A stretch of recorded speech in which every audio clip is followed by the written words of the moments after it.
ನಮಸ್ತೆ ಗೌಡ್ರೆ. ನಮಸ್ತೆ. ಹೆಸರು ರಂಗೇಗೌಡ. ಯಾವ ಊರು? ಈಚಳ್ಳಿ.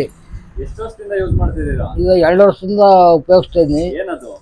ಇದು ಜೆಂಟ್ ಸುಧಾ ಅಂತ. ಓಕೆ. ಏನ್ ರಿಸಲ್ಟ್ ಕೊಟ್ಟಿದೆ? ಏನು ಅನುಭವ ಆಗಿದೆ? ನಮ್ಮ ಹಲ್ಲು ಉಳ್ಕಲ್ಲು ಹಲ್ಲು ನೋವೆಲ್ಲ ಹೋಗಿದೆ. ಆಮೇಲೆ ಹಸ್ಗಳು ಕೆತ್ತಲು ಬಾವು ಮತ್ತು ಕೆತ್ತಲು ಊತ ಅವೆಲ್ಲ ಇದನ್ನು ಹಚ್ಚಿದರೆ ನೆರಳು ಹೋಗ್ತವೆ ಮತ್ತು ಕೆತ್ತಲು ಬಾವು ಬರಲ್ಲ. ಹಂಗಾಗಿ ಇದನ್ನು 2 ವರ್ಷದಿಂದ ಉಪಯೋಗಿಸ್ತಿದ್ದೀನಿ. ಒಳ್ಳೆ ಕ್ವಾಲಿಟಿನಾ? ಒಳ್ಳೆ ಕ್ವಾಲಿಟಿ ಇದೆ. ನಮಗೂ ಅಲ್ಲಿಗೆ ಉತ್ತಮ. ಹಸ್ಗಳಿಗೆ ಕೆತ್ತಲು ಬಾವು ಬರಲ್ಲ ಮತ್ತು ಹಸ್ಗಳು ಕೆತ್ತಲು ಊತ ಬಂದರೆ ಅದು ಹೋಗುತ್ತೆ.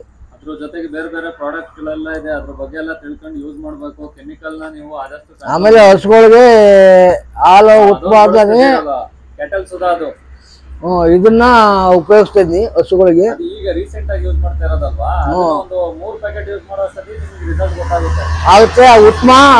ಈಗ 7 ತಿಂಗಳು ಹೊಸ ಒಂದು ಕರಾಕಿತ್ತು, ಅದನ್ನ ಇದು ಉಪಯೋಗಿಸಿದ ಮೇಲೆ ಅದು ಪಾಪ 7 ತಿಂಗಳು ಕರ ಹಾಕ್ಬಿಟ್ಟು ಒಂದು ಪಾವು ಒಂದು ಅರ್ಧ ಲೀಟ್ರ್ ಹಾಲು ಕೊಡ್ತಿತ್ತು. ಇದು ಉಪಯೋಗಿಸಿದ ಮೇಲೆ 4 ಲೀಟ್ರ್ ಹಾಲು ಬಂದಿದೆ ಈಗ. ಹಂಗಾಗಿ ಇದನ್ನ ಉಪಯೋಗಿಸ್ತಾ ಇದ್ದೀನಿ. ಅದು 7 ತಿಂಗಳಿಗೆ ಕಂದುಗರ ಹಾಕಿಬಿಡ್ತು.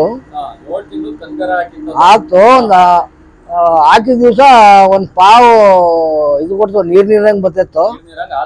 ಅದು ಹೋಗುತ್ತೆ ಅಂತ ನಾನು ಇದು ಮಾಡಿದೆ. ಆಮೇಲೆ ಯಾರೋ ಇದನ್ನ ಉಪಯೋಗಿಸಿ ಅಂದರು.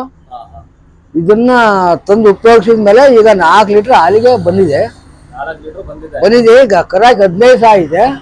4 ಲೀಟ್ರ್ ಬಂದಿದೆ. 15-20 ದಿವಸ ಆಯ್ತು. ಅವತ್ತಿಂದ ಉಪಯೋಗಿಸ್ತಾ ಇದ್ದೀನಿ. ಪ್ರಾಡಕ್ಟ್ ಬಗ್ಗೆ ಇನ್ನೂ ಕೆಲವರಿಗೆ ಹೇಳಿ, ಇನ್ನೂ ಜಾಸ್ತಿ ಜನ ಯೂಸ್ ಮಾಡೋದು, ನೀವು ಜಾಸ್ತಿ ಜನಕ್ಕೆ ಪ್ರೋತ್ಸಾಹಿಸಬೇಕು. ಆಮೇಲೆ ಇದೊಂದು ಕೆತ್ತಲು ಬಾವು ಎಲ್ಲ ಇದಾಗುತ್ತೆ. ಆಮೇಲೆ ಇದನ್ನ ಗದ್ದೆಗೆ ಅಡಿಕೆ ಗಿಡ ಇದಕ್ಕೆಲ್ಲ ಉಪಯೋಗಿಸಿದ್ನಿ. ಅಡಿಕೆ ಗಿಡ ಚೆನ್ನಾಗಿದ್ದಾವೆ. ಆಮೇಲೆ ಗದ್ದೆನೂ ನಾಟಿ ಮಾಡಿ ಇದನ್ನ ಮಳೆ ಜೊತೆ ಚೆಲ್ಲಿ ಗದ್ದೆ ಒಳ್ಳೆ ಇಳುವರಿ ಬಂದಿತ್ತು. ಇದು ಅದು ಚೆನ್ನಾಗಿ ಬಂದಿದ್ಯಾ? ನೆಕ್ಸ್ಟ್ ಭತ್ತಕ್ಕೆ ಬಳಸಿ, ಜೋಳಕ್ಕೆ ಬಳಸಿ, ಇದು ಭತ್ತಕ್ಕೆ ಬೆಳೆಸಿದ್ನಿ. ಜೋಳ ತರಕಾರಿ ಬೆಳಿಬೇಕಾದ್ರೆ ಬಳಸಿ. ಮುಂದೆ ಜೋಳಕ್ಕೆ ಬಳಸ್ತೀನಿ. ಸರಿ ಗೌಡ್ರೆ, ಧನ್ಯವಾದ. ಆಯ್ತು.